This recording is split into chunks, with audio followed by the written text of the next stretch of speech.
Hello guys! Hello Leo! Welcome dito sa aking channel, Palaran888. Welcome! Alamin natin Leo kung anong messages, vibration, gabay energy para sa lahat. This is general reading. Pwede kang makaresonate Leo, so gamitin mo ang iyong intuition sa panonood. So general reading siya. Maraming salamat sa lahat ng Leo na nandito sa aking channel, nanonood. Doon sa mga bago at dati kong subscribers, thank you sa inyo lahat. Okay, number 3, cycle. Wow, congratulations Leo, increase. You're going up. You're ascending. You're increasing. Cycle. Number 3, there's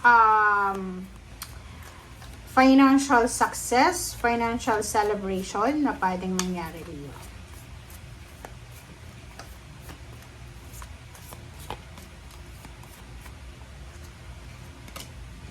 Sadness. Okay, Leo, pag-usapan natin tong number 3 cycle, 3 of diamonds. Kung makikita mo dito, sinasabi ng barahan na you have 2 options, 2 choices, 2 decision, na kumbaga umasenso sa buhay. Kumbaga, binibigyan ka Leo ng pagkakataon ng universe, ng ating Panginoon, ng yung spiritual guides and helpers, angels, na kumbaga umasenso sa buhay. Binibigyan kanya ng choices, dalawa, left and right, okay? Kumbaga, ikaw yung magdedesisyon yan eh, okay? Ikaw yung magdedesisyon kung ano yung gusto mong mangyari, kung gusto mong umasenso sa buhay, gusto mong mag-celebrate ng financial success in the future, or mag-stay ka lang sa pagiging sad, or mag-stay ka lang sa pagiging stagnant. Okay, Leo. Thank you. Sadness, number 5. Comment down below if you resonated. Meron ditong Leo na medyo nag-aalala siya. Lalo kung babae kang Leo, medyo nag-aalala ka. You are afraid. You have parang feeling of fear and sadness. Paki-comment nga sa comment section bakit ka nakakaramdam ng ganito. Kasi parang nalulungkot ka, nag-aalala ka, and natatakot ka.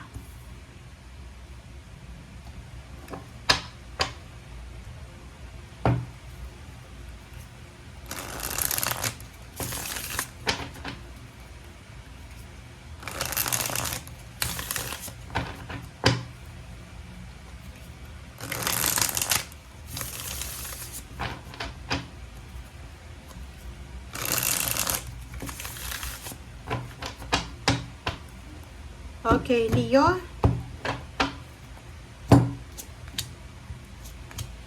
Okay, Knight of Wands and Nine of Pentacles. Meron ditong mga Leo na isang napakabilis na desisyon ang gagawin nyo.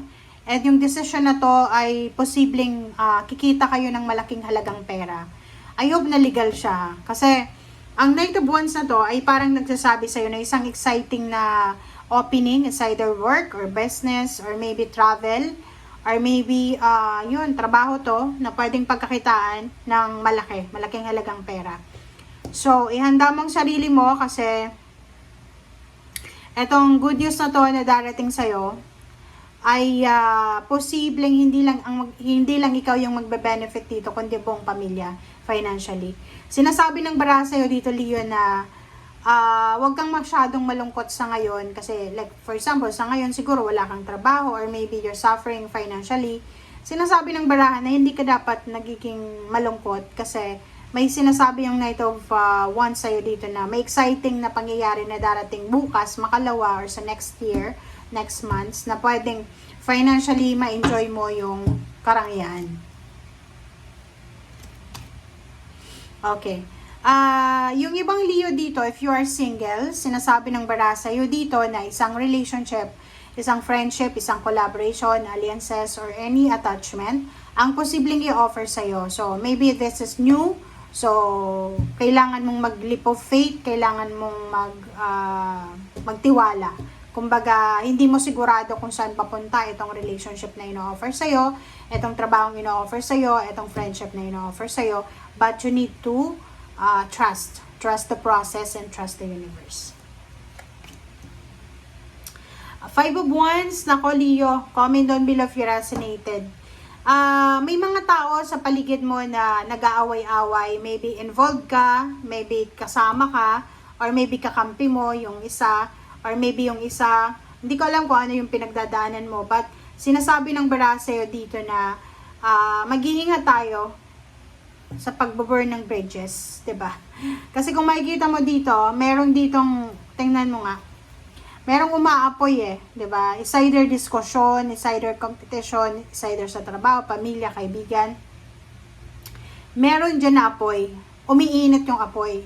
Sobrang fiery. Pero kung makikita mo yung apoy nasa ilalim, anytime pwede kayong masunog. So, literal, sinasabi ng baraha, mag-iingat tayo sa mga away, gulo, misunderstanding, or sa mga kampihan na yan.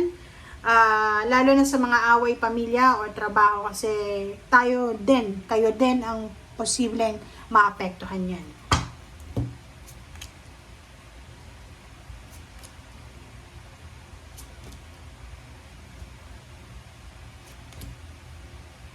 Okay, Leo.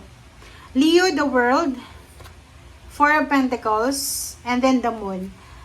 Sinasabi ng baraha sa'yo dito, Leo, na siguro through dreams, di ba, panaginip, siguro may mga gabi na mananaginip ka tungkol sa pangingibang bansa. Like, yung panaginip mo ay pwedeng may hawak kang malaking halagang pera, may hawak kang isang balding pera, parang ganyan, or pwedeng yung panaginip mo ay nasa ibang bansa ka na, nagtatrabaho ka na, ganyan, ganito. So, if yan yung panaginip mo, yan yung laman ng subconscious mo, so ibig sabihin, gustong-gusto mo na i-try yung pagtatrabaho sa ibang bansa. Kung nasa ibang bansa ka na, hindi ka pa kontento kung ano yung pinagdadaanan mo sa ngayon, or kung ano yung trabaho mo ngayon, hindi ka pa kontento. Mas gusto mo pang i-try yung ibang bansa or i-try yung ibang career. King of Swords and King of Pentacles, Knight of Pentacles, Eight of Pentacles. Sinasabi sa'yo dito, Leo ng baraha, na yung direksyon, yung purpose, yung goals mo, tama yan. Nasa tamang direksyon ka, nasa tamang mindset ka, nasa tamang project ka, nasa tama kang tao, nasa tama kang lugar. Yung King of Pentacles, tsaka Knight of Pentacles, sinasabi ng baraha sa'yo, ihanda mo ang sarili mo, Leo, kasi may isang tao na posibleng mag-o-offer sa'yo ng trabaho. Ang trabahong ito ay sobrang solid, stable, secured ang trabahong ito. So, paki-comment sa comment section if you resonated.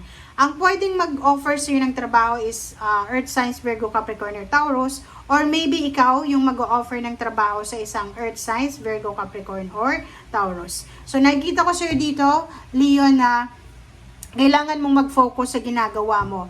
It's either ano man yan, business, trabaho, negosyo, ano ba, relationship. Basta mag-focus ka. Kailangan mong magbigay ng 101% sa ginagawa mo. And yun, maraming tulong ang pwedeng darating sa buhay mo. So, just welcome kung ano man ang mga tulong na pwedeng pumasok or ibigay sa'yo ng universe sa pamamagitan ng mga tao. Thank you guys. Bye!